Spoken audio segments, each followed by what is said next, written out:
जय Hind dear students, कैसे हैं आप सभी लोग। तो प्यारे बच्चों, आपने देखा लास्ट टाइम पे हमने एक इंटरव्यू किया था जिसमें हमारे कुछ एयरफोर्स के स्टूडेंट्स थे और उस इंटरव्यू में उन बच्चों ने आपको बताया था कि किस किस तरीके से उन्होंने अपना रिटन का एग्जामिनेशन का तैयारी किया और कैसे उन्होंने पूरी लाइफ का जो भी उनका प्रॉब्लम्स थी उनको कैसे सॉल्व किया और किस किस सब्जेक्ट को कैसे फॉलो किया। यूपीएससी में हमारे साथ दो बच्चे हैं जिन्होंने एनडीए का एग्जाम निकाला और एक स्टूडेंट है हमारे साथ जिसने सीडीएस का एग्जाम निकाला। तो चलिए, वेलकम एवरीबॉडी एंड जय हिंद सभी को। सबसे पहले फर्स्ट ऑफ ऑल हम स्टार्ट करेंगे सीडीएस एस्पिरेंट से। सबसे पहले तो अपना नाम बताइए। क्या? धीरज कुमार। Yes sir. तो आप कहाँ से हैं बच्चे? सर मैं गौतम बुद्ध नगर नोएडा। गौतम बुद्ध नगर नोएडा यूपी से। ठीक है। तो आपने यूपीएससी सीडीएस का एग्जाम दिया? Yes sir. और वो रिटन क्लियर हो गया? Yes, अभी आप एसएसबी की तैयारी कर रहे हैं? Yes sir. ठीक है। तो मेरा आपसे सबसे पहला क्वेश्चन ये है कि ये आपका पहला एग्जाम था, यानी कि फर्स्ट अटेम्प्ट था? No sir, it's my third attempt. Third attempt. Yes, sir. इससे पहले आपने दो एग्जाम दिए? Yes sir, last year. मुझे ये बताइए कि जो पहले दो अटेम्प्ट थे, यस सर। तैयारी तो आपने उससे भी पहले की होगी? Yes sir. क्या इससे पहले एनडीए भी दिया था? यस सर, दिया था। अच्छा, एनडीए दिया था। यस सर, दिया था। तो एनडीए में रिटन निकला? No sir. रिटन नहीं निकला। कितनी बार दिया? सर दो बार दिया। Yes, sir, 2 times। तो इन्होंने दो बार एग्जाम दिया और दोनों के दोनों बार इनका नहीं हुआ। एनडीए में कुछ प्रॉब्लम्स रही होंगी। अच्छा, प्रॉब्लम मैं जानना चाहूंगा कहाँ लगी आपको? सर पहले प्रॉब्लम होती थी इंग्लिश में। सबसे पहले इंग्लिश में फिर इंग्लिश इम्प्रूव की तो फिर जीके जीएस में थोड़ी प्रॉब्लम थी। अच्छा। फिर सर उसके बाद मैथ्स अच्छा था? हाँ सर, मैथ स्टार्टिंग से ही अच्छा था सर मैथ तो। फिर आपने उसके बाद सीडीएस की तैयारी कब से स्टार्ट कर दी थी? क्या फर्स्ट ईयर मतलब आपका एनडीए खत्म हुआ उसके बाद ही स्टार्ट कर दिया था? सर जब मैं फाइनल ईयर में था ग्रेजुएशन की में, तब से स्टार्ट की थी। एनडीए के बाद एक अटेम्प्ट मैंने छोड़ दिया था फिर। छोड़ दिया था? ठीक है। कि अभी थोड़ा ब्रेक लेते हैं, उसके बाद फिर से रिस्टार्ट करते हैं, चीज़ों को देखते हैं कहाँ इंप्रूवमेंट की ज़रूरत है। फिर वो स्टार्ट किया।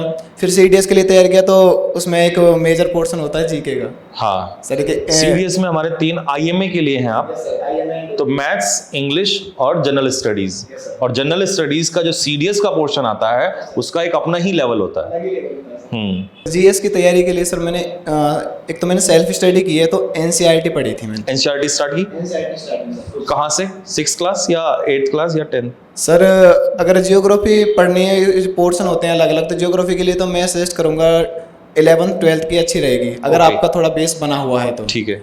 बाकी आप 9th 10th की पढ़ लीजिए एनसीईआरटी, वो काफ़ी रहेंगे। ओके, ठीक है। उसके अलावा कोई रेफरेंस बुक लिया हो? Sir no sir. चलिए, इसके अलावा दूसरा पोर्शन आता है मैथ्स का। ठीक है। मैंने अक्सर लड़कों को देखा है, क्योंकि लड़के ही देते हैं, लड़कियों का तो ऑप्शन नहीं होता आईएमए का। तो वो सीडीएस के मैथ्स को लेकर कहीं ना कहीं परेशान होते हैं। Yes sir. क्योंकि सीडीएस के मैथ्स में लेवल होता है, तो 100 क्वेश्चन अगर आते हैं तो हमें 100 के 100 पूरे नहीं करने। बट ये सर बात पूरे होते भी नहीं है, इतना टाइम नहीं मिल पाता। बट फिर भी उसमें लेवल आता है मैथ्स का। Yes sir. Sir advance math के लिए सर ये जो बुक होती है एनसीईआरटी की, मैं खुद भी पढ़ता था। वो जो पुरानी बुक होती है ना, तो उनसे जो थ्योरम्स हैं वो कंप्लीट कर लिए, फिर वो क्लियर कर लिए। फिर उसके बाद बस जितने हो सकते प्रीवियस ईयर क्वेश्चन लगाए, जितने हो सकते मैथ के लिए एडवांस के जितने हो सकते प्रीवियस ईयर क्वेश्चन लगाइए, उनसे प्रैक्टिस करते रहिए। Reference book? No sir. नहीं। चलिए, तीसरा क्वेश्चन आता है इंग्लिश का। अब क्योंकि इंग्लिश में लड़कियां भी आ गई हैं वापस, क्योंकि इनके लिए तो बड़ा रोल है। क्योंकि देखिए, जीएस में बहुत ज्यादा ले नहीं सकते मार्क्स, जीएस अपने आप में रोक देता है। और ओटी अगर क्लियर करना है तो इंग्लिश का रोल तो बहुत बड़ा हो जाता है। Yes sir. अब 120 क्वेश्चन, और अगर हम 90 से नीचे सोचें तो फिर बड़ी दिक्कतें हैं। Yes sir. क्योंकि हर बच्चे का टारगेट रहता है कि वो 80-90 प्लस में जाए। Yes sir. क्योंकि आपको ना मैथ्स ज्यादा करने देगा, ना जीएस ज्यादा करने देगी। जीएस तो बहुत ही दिक्कत करती है। सर जीएस में तो वही क्वेश्चन करने होते हैं जो आपको आते हैं, उसमें रिस्क लेना तो वो तो नेगेटिव मार्किंग में नंबर जाएंगे आपके। जीएस में अगर जीएस में सबसे ज्यादा, अभी मैं इंग्लिश से बाद में आऊंगा, जीएस में सबसे ज्यादा स्कोरिंग कौन सा पार्ट है? सबसे ज्यादा स्कोरिंग होता है सर ज्योग्राफी और polity. Yes sir. Geography and polity. और सर करंट अफेयर्स भी अच्छे होते हैं, वो बस पढ़ने होते हैं कि लास्ट 5-4 मंथ्स के पढ़ लीजिए, वो काफ़ी रहते हैं। Last 5 months. जीएस में क्या हमें रोजाना पढ़ना चाहिए या हमें 6 महीने का एक साथ करंट अफेयर करना चाहिए?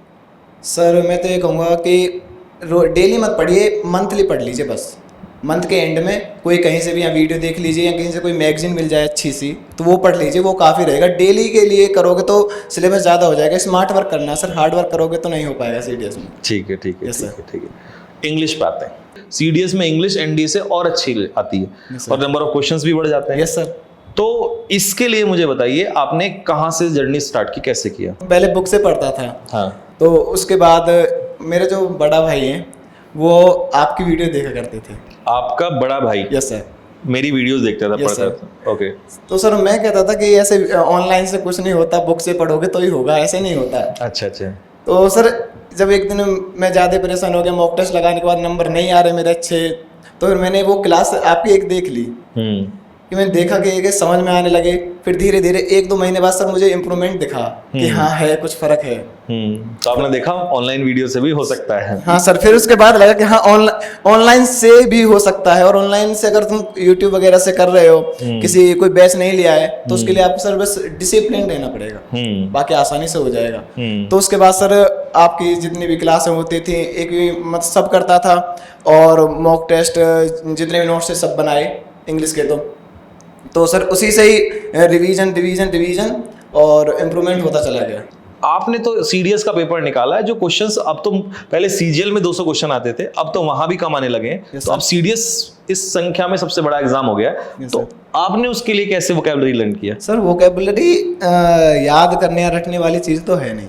बट बहुत सारे बच्चे तो हाँ यही कहते हैं कि हमें कैसे ही कोई ना कोई दवाई मिल जाए ऐसे, या कुछ कोई रट तरीका लें। आ जाए। हाँ कोई तरीका, सर कोई तरीका नहीं है, बस जितना हो सके देखो, प्रैक्टिस करते रहो। और जो आप बताते थे वो मैंने फॉलो किया कि देखो और लिखो, लिखा साथ के साथ लिखोगे, जितने याद आते जा रहे हैं, 1 के 20 याद आ रहे हैं, 10 याद आ रहे हैं, जितने भी आ रहे हैं याद वो सारे लिख लो। कॉपी में लिखते थे? Yes sir. ठीक है, तो ये वोकैबुलरी का तरीका होता है बच्चों, और कोई दिक्कत नहीं है। हाँ ये तरीका है। आप इस चीज को ध्यान में रखना कि बहुत बार हमें ऐसा लगता है कि कोई नया तरीका आ जाए, लेकिन नया तरीका सिलेक्शन नहीं दिला सकता, एंटरटेनमेंट जरूर दिला सकता है। ठीक है, क्वेश्चन ये है कि सीडीएस में क्योंकि जो हमारा रीडिंग कॉम्प्रिहेंशन का पार्ट है Yes, sir. वो थोड़ा लेंदी हो जाता है। Yes sir. और उसमें भी एक पोर्शन आता है S1 S6, यस सर। वो बड़ा परेशान करता है, स्पेशली उन स्टूडेंट्स को तो जिनका इंग्लिश बैकग्राउंड ना रहा हो। Yes sir. वो कैसे हैंडल किया? सर उसके लिए सर सबसे पहले बताऊं कि आपका रूल सारे अच्छे होने चाहिए, ग्रामर के कॉन्सेप्ट्स हाँ सर, कॉन्सेप्ट सारे अच्छे होने चाहिए। दूसरी चीज ये है कि जितना हो सके उनकी भी प्रैक्टिस ही चाहिए।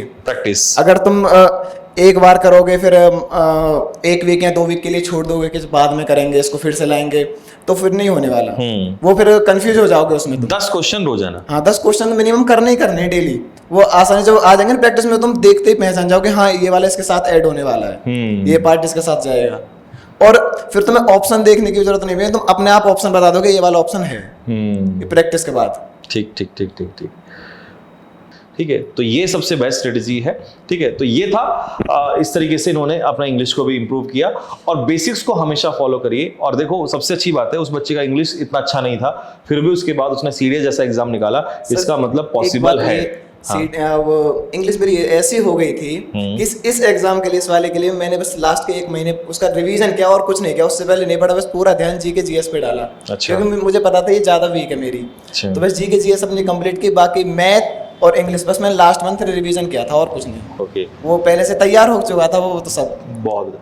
तो ये थे बच्चा अभी हमारे साथ जिसने सीडीएस के बारे में आपको बताया। ठीक है, अभी इन केस भी चल रही है, तैयारी चल रही है सीडीएस की, और हमारी तरफ से बहुत बहुत शुभकामनाएं कि जल्दी ही प्लस का साइन आए और फिर से हम एक बार इंटरव्यू में फिर से आपके सामने आए। ठीक है, my name is Aman Singh Chauhan. Aman Singh Chauhan, आप कहाँ से हैं? I am from Mainpuri Uttar Pradesh. Mainpuri Uttar Pradesh. My name is Jibran Alam. हाँ। I belong to Shahjahanpur Uttar Pradesh. तो ये था इन बच्चों का इंट्रोडक्शन। आपने देख लिया ये कहाँ से हैं, और दोनों ही बच्चों ने एनडीए का एग्जाम क्वालिफाई किया है। अभी इनका भी एसएसबी है और ये भी प्रिपेयर कर रहे हैं। ठीक है, और आई थिंक आपने पहले दे चुके हैं एसएसबी? Yes sir. और आप भी पहले एसएसबी दे दिस इज चुके माय हैं, थर्ड एसएसबी। यानी कि आपने 3 रिटर्न अटेम्प्ट Yes, दे sir. चुके हैं। Yes, sir. और आप अच्छा तीनों बार क्वालिफाई किया है? सर कंटिन्यूअसली 2022 का मैंने 10 अप्रैल फर्स्ट वाला था क्लियर किया, फिर जो सेकंड वाला था 4 सितंबर को वो क्लियर किया, इस बार जो वापस था अप्रैल में फिर से क्लियर किया। Okay, very nice. और आपका इससे पहले? सर 4 सितंबर वाला मैंने भी क्लियर किया था, और ये अभी।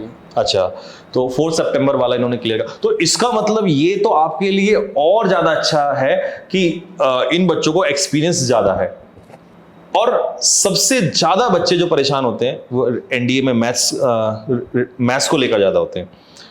तो इस मैथ्स वाले पोर्शन में जब आपने प्रिपेयर करना स्टार्ट किया तब आप कैसे थे, और जब आपका रिटर्न निकला उस समय तक आपकी तैयारी कैसी थी? So when I was in class 12th, due to COVID, we didn't prepare that much well. Class 12th, and we were weak in maths and all these subjects. Science भी weak था. हाँ, So क्योंकि तैयारी हो नहीं पाई थी। due to COVID. हाँ। So after that, when I started preparing for NDA, so I came here in December 2021 December for 10th April वाला. 10th अप्रैल के लिए। Yes, sir. Okay. I prepared, but I was not that much good in all these subjects. I was not good in vocabulary as well. So after that, I started preparing, and I was very weak in studies.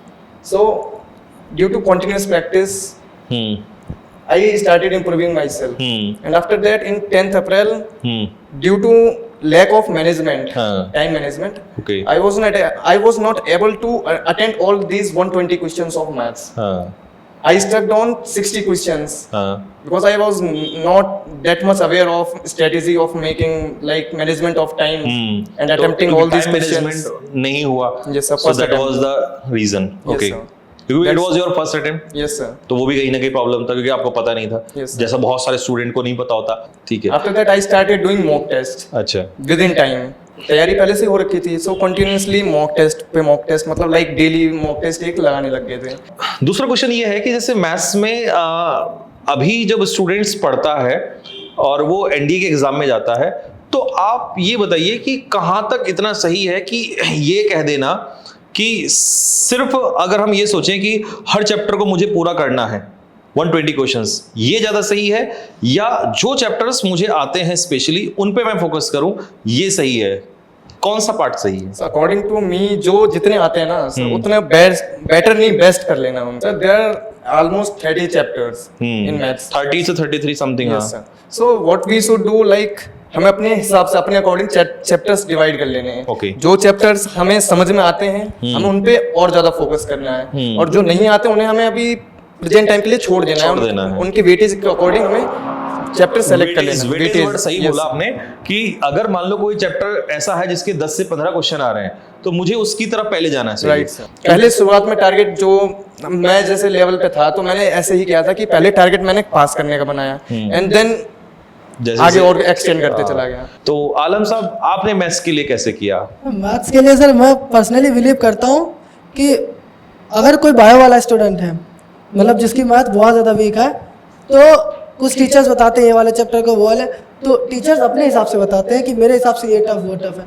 But student को अपने हिसाब से देखना चाहिए कि I am good in this subject, I am not good at that subject. जैसे कि probability है, वेटेज बहुत अच्छा, 10 क्वेश्चंस टू 12 क्वेश्चंस आते हैं सर, बहुत अच्छा वेटेज। स्टैटिस्टिक्स 10 to 12 क्वेश्चन बहुत अच्छा है, बट सर नॉन मैथमेटिक्स के लिए बहुत टफ हो जाता है प्रोबेबिलिटी, तो he should go with algebra. Algebra के 3 to 6 आई थिंक 7 चैप्टर्स हैं, उसमें आ जाता है जैसे कि कॉम्प्लेक्स नंबर हो गया और क्वाड्रेटिक वगैरह, ये अलजेब्रा में आते हैं। ईजी चैप्टर्स हैं, क्वेश्चन 30 to 35 आते हैं अलजेब्रा से, उसको प्रिपेयर कर लीजिए। और मोर ओवर पेपर आ रहा है 900 का, आपको लाने हैं सिर्फ 340, 35% मार्क्स सिक्योर करने हैं, तो 100% सिलेबस क्यों पढ़ रहे हो? सही बात है। लीव करो ना, जितना आ रहा है बस ये होना चाहिए कि जो मैं पढ़ रहा हूँ that should be very clear, मैं उसमें बिल्कुल बेस्ट होना चाहिए कि वहाँ कहीं से भी क्वेश्चन आए तो मैं उसे जो है मिस नहीं करना चाहिए सर। तो प्यारे बच्चों, आपने मैथ्स के बारे में देखा, इन दोनों बच्चों ने आपको बताया, और सबसे बड़ी बात कि इन्होंने 11th 12th में लगभग मैथ्स नहीं ना के बराबर पढ़ा। अब इसके बाद हम लोग चलते हैं दूसरे पोर्शन में, जीएटी के पोर्शन में।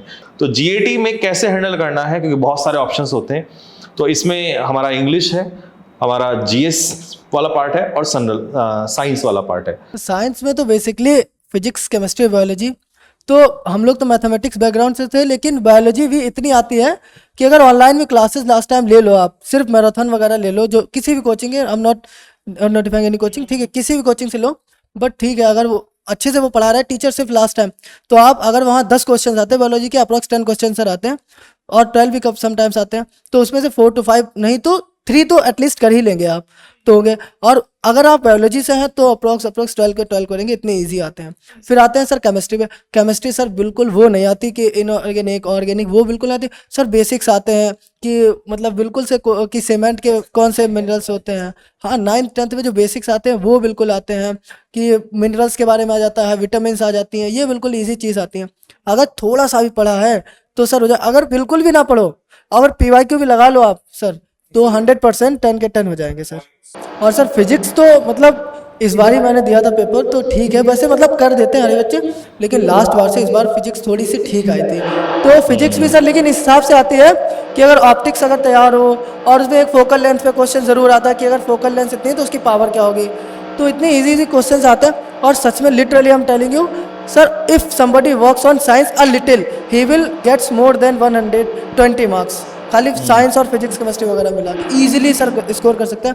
और अगर मेरिट में इन होना है तो सबसे बेहतर है फिजिक्स केमिस्ट्री और बायोलॉजी, इसको थोड़ा सा बिल्कुल काम करना। Every day if somebody is giving 1 hour to physics chemistry और biology alternate days, he will score more than 120 marks in all this. अगर आपको GS का जनरल स्टडी या जनरल साइंस का पेपर करना है, अच्छे से उसमें मार्क्स लाने हैं, तो सबसे पहले जो सिलेबस है उसे अच्छे से चूज़ करिए। ये नहीं करना कि हमको सारे सब्जेक्ट करने हैं, उसमें जियोग्राफी भी आती है, पॉलिटी भी आ जाती है, स्ट्रेटजी के भी है, करंट अफेयर्स भी है, और साइंस में 3 पोर्शन है। ये अगर सारे के करने जाओगे तो सिलेबस हो जाएगा बहुत ज़्यादा, इतना कवर नहीं कर पाओगे। अगर तुम सारे एक साथ कवर करोगे तो कहीं ना कहीं से लीक हो जाएगा, नहीं आएगा कवर में। बस थोड़ी थोड़ी चीज़, जैसे हमने अगर चूज़ करें, जो मैंने चूज़ किए थे जियोग्राफी, पॉलिटी और जनरल साइंस और करंट अफेयर्स, वैसे 4 चूज़ किए थे। और इन्हीं को जितना हो सकता है मजबूत कर लो, बेस्ट हो जाओ इनमें। आराम से GAT का पेपर जो है और हमारा जो रागा वाला एग्जाम है, ये आसानी से क्लियर हो जाएगा, इसमें कोई ज़्यादा बड़ी बात नहीं है। बस यही करते हैं कि फोकस नहीं कर पाते, डिसिप्लिन नहीं रहते, बहुत सब कुछ करने को सब कुछ करना, हार्ड वर्क नहीं करना, स्मार्ट वर्क करना है। UPSC स्मार्ट वर्क चाहते हैं सर। एक क्वेश्चन, मॉडर्न हिस्ट्री और एंशिएंट हिस्ट्री, यस सर। अगर हम एंशिएंट हिस्ट्री को ड्रॉप कर दें Yes, sir. तो हमारा कितना नुकसान होगा? सर अगर CDS के बेस पे NDA के बेस पे देखें सर, मुझे लगता नहीं इतना कोई नुकसान हो, क्योंकि मॉडर्न हिस्ट्री से ज़्यादा क्वेश्चन बनते हैं। तो अगर हम पूरा मॉडर्न हिस्ट्री पे भी फोकस कर लें, हाँ, जो कि सर। कम टाइम में हो जाएगा, वो सर। तो वो ज्यादा बेटर है, Yes, sir. क्योंकि वहाँ टाइम वेस्ट नहीं होगा। Yes sir. अच्छा, GS में PYQs करें? बिल्कुल सर, PYQs करने उन्हीं के के अराउंड क्वेश्चन घूम के आते हैं। तो GS में PYQ करें Yes. और उसी के आसपास हम क्वेश्चंस को सोच। ऐसा होता है कि कभी जैसे क्वेश्चन दे रखा है, उसके जो ऑप्शंस हैं, तो नेक्स्ट टाइम हो सकता है कि ऑप्शन से रिलेटेड क्वेश्चन आ जाए, क्योंकि हमें क्वेश्चन पढ़ना उसके ऑप्शंस को भी समझना होता है PYQs में। ठीक ठीक ठीक है। And now it's come to the most important section, that is English. ठीक है, अब मुझे ये बताइए, क्योंकि आपके तो रहा भी है स्कोर, आपका कितना स्कोर था इस बार? 46। Yes sir. Very nice. 46 question, तो मैं पूछूंगा भी कैसे, आपका 47। इससे पिछले वाले में सर उसमें था 46। मतलब वहीं। तो देखिए, ये आपके लिए दोनों काम के स्टूडेंट्स हैं, ठीक है। तो आप इनसे जानेंगे कि कैसे 46 और 47 इन्होंने किया। खैर दोनों ही ऑफलाइन स्टूडेंट हैं। सब बेसिक वोकेबलरी से स्टार्ट कर देना है, और फिर जो वोकेब है वो लिखते जाना है डेली, जो भी वोकेब जहाँ से भी ले रहे हो। एनडी वाले बच्चों को सबसे बड़ी प्रॉब्लम आती है वोकैबुलरी में। Yes sir. रीज़न ये है कि स्पेशली जब मैं, अगर मेरे जैसा टीचर है, या मैं कहूँ कि मैं अगर टीचर हूँ, मैं पढ़ा रहा हूँ, तो मेरा तो NDA को पढ़ाने के टाइम पे पूरा पैटर्न ही बदल जाता है। Yes sir. मेरा फोकस 70% वोकैबुलरी पे आ जाता है। रीज़न, पेपर को देखते हुए। अभी ऑनलाइन बैच चल रहा है NDA का, ऑफलाइन भी चल रहा है, मेरा 70% फोकस उसी चीज़ पर है। ग्रामर में तो आपको भी पता, जब आपको भी पढ़ाया था, Yes, sir. तो वो फोकस कहीं ना कहीं 20% आ जाता है, 30%। तो बच्चों को कई बार ये लगता है कि सर आप वोकैबुलरी ही वोकैब करा रहे हैं, बट क्योंकि आपको 46-47 मार्क्स मिले, तो क्या वोकैबुलरी का रोल रहा? सर मेन पोर्शन तो वोकैब का ही होता है। एंटोनिम्स आते हैं 10 सिनोनिम्स एंड इडियम्स, तो ये सारा मेन पोर्शन वोकैब का होता है। एंड देन सेंटेंस रीअरेंजमेंट और जो एरर आते हैं वो 20% ही होता है उसका लगभग रोल, बाकी सारा वोकैब का है। PQRS के लिए हर बच्चा एग्री रहता है। Yes, sir. बस उसको 10 PQRS रोजाना कर ले। ये सर डेली प्रैक्टिस में, अगर ये इडियम्स और ये एरर्स भी हैं डेली प्रैक्टिस में है, तो ये कोई बड़ी बात नहीं, ये सारे कर सकते हैं सही। बेसिक ग्रामर चैप्टर वाइज अगर वो कर लेता है हल्का Yes, sir. हल्का, तो वो कर लेगा। और लास्ट में कुछ मिसलिनियस एरर्स अगर वो कर लेता है एक अच्छे कॉन्सेप्ट के साथ, टीचर के साथ, तो वो कवर कर लेगा। Yes, sir. बट जब बात आती है सिनोनिम्स, एंटोनिम्स और इडियम्स की, तो वहां 30 में से मार्क्स निकालना कहीं ना कहीं थोड़ा सा टफ हो जाता है, क्योंकि कुछ क्वेश्चंस ईडियम्स और वोकैबुलरी में अच्छे आते हैं। Yes sir. लास्ट में इंग्लिश को लेकर एक क्वेश्चन ये भी कई सारे स्टूडेंट्स का रहता है कि सर जैसे हम कई बार हमारे पास टाइम कम होता है, तो कैसे मैनेज करें इसको? सर बोर्ड के साथ मैथ तो जैसे इंग्लिश को अगर हमें मैनेज करना है, मैथ तो ये लोग पढ़ ही रहे हैं, बस थोड़ा सा एडवांस लेवल लेकर चले। मैथ्स तो हो जाता है, मैथ्स हो चलिए जाएगा। और रही बात फिजिक्स केमिस्ट्री बायोलॉजी तो पढ़ाओ भी मत तब भी चल जाएगा, वो भी कोई इश्यू नहीं है, क्योंकि वो 12th में होता है। हाँ। इंपॉर्टेंट है कि वो इंग्लिश नहीं पढ़ा होता और जीएस नहीं पढ़ा होता। सर तो एटलीस्ट 1 आवर इंग्लिश के लिए वो निकाल लें और 1 आवर फॉर जीएस। और इंग्लिश में तो आप सिर्फ मतलब किसी भी टीचर को फॉलो करते हैं, बस उसकी वीडियोस देखें और स्पेशली वोकैब पे ध्यान दें। और वोकैब तो कभी याद होती नहीं, बस आप रोज पढ़िए और जब पेपर आएगा तो आप हिट कर दोगे उसे। ठीक है, तो ये आपके बेसिक्स तरीके थे। अब इससे बस लास्ट में जाते जाते मैं एक चीज जरूर पूछूंगा इन बच्चों से, और या किसी बच्चे का मान लो एक एग्जाम नहीं निकला, इतना डिमोटिवेट हो जाते हैं, आप 2 बार एसएसबी देके बैठे हैं, कोई 1 बार एसएसबी देके बैठा है, कोई रिटर्न फेल होके बैठा है, आप फिर भी यहाँ बैठे हुए हैं and still you have happiness on your face, तो क्या आप इन बच्चों को मैसेज देना चाहोगे? तीनों से शॉर्ट मैसेज। सबसे पहले सर देखिए, कोई बच्चा मेहनत करेगा तो जायज़ तकलीफ तो होती है, बट स्टिल अगर आपको सुकून चाहिए ना तो अपने से नीचे वाले को देखा करें। एटलीस्ट आप पढ़ने आए, आपने मेहनत की, कुछ लोगों ने तो मेहनत भी नहीं की, तो आप तो उससे अच्छे हो गए ना, तो वो सुकून देगा आपको। और फिर स्टार्ट करना है ना, अभी तो लाइफ स्टार्ट हुई, अभी तो 12th हुआ है सिर्फ, अभी कौन सा हम लोग बूढ़े हो गए, तो just chill, start again. Sir पहली बार डिमोरलाइज हो जाना कोई बड़ी बात नहीं है, अक्सर हो जाता है, लेकिन खुद को संभालना सबसे बड़ी बात है, क्योंकि ये लाइफ का एंड थोड़ी ना है। बात रहेगा डेली रूटीन की, तो सर मैं कहूँगा कि अपने 24 आवर्स होते हैं, आप उनको 8 में डिवाइड कर लीजिए सर। आपको 8 घंटे की नींद लेनी है अच्छे से, कोई नहीं हार्ड वर्क या प्रेशर नहीं करना है, और 8 घंटे जो अगले हैं वो देने हैं तुम्हें अपने जो प्रोफेशन जिसके लिए तुम कर रहे हो तैयारी, पढ़ाई के लिए, रिवीजन के लिए, उसके लिए। बचे हुए 8 घंटे की वजह से आपको सर 2 घंटे देने हैं जो तुम्हारी हॉबीज है, जो तुम गेम खेलना चाहते हो, कोई स्पोर्ट है, एसएसबी में यही ये सर ये इम्पोर्टेंट होता है सर। फ्यूचर भी तो देखना है। और सर बचे हुए 6 घंटे उसमें सर मैं कहूँगा 2 घंटे फैमिली के साथ, 2 घंटे फ्रेंड्स के साथ, और 2 घंटे जिसमें आपका इंटरेस्ट है, अलग चीज़ जो हॉबी से जो अलग होती है चीज़ें, उनमें दीजिए सर। तैयारी करना बहुत आसान है, बस डिसिप्लिन रहना है और डेली टारगेट बनाने होते हैं। और डेली टारगेट का अगर आप डेली 80 या 90% भी अचीव कर रहे हो तो काफ़ी है, बहुत बहुत लोगों से आप बहुत आगे हो। तो ठीक है बच्चों, अब मिलेंगे आप लोगों से नेक्स्ट वीडियो में बाकी स्टूडेंट के साथ। होपफुली आप लोगों को इस वीडियो से मैसेज मिला होगा, और मैं आप लोगों से यही कहूँगा कि देखिए आपकी एक जर्नी है जो भी स्टार्ट हुई है, और आप इसको, इस जर्नी को जीना है, आपको इस जर्नी का बर्डन नहीं लेना है। ठीक है, तो मिलेंगे आप लोगों से नेक्स्ट वीडियो में, तब तक के लिए जय हिंद, जय भारत।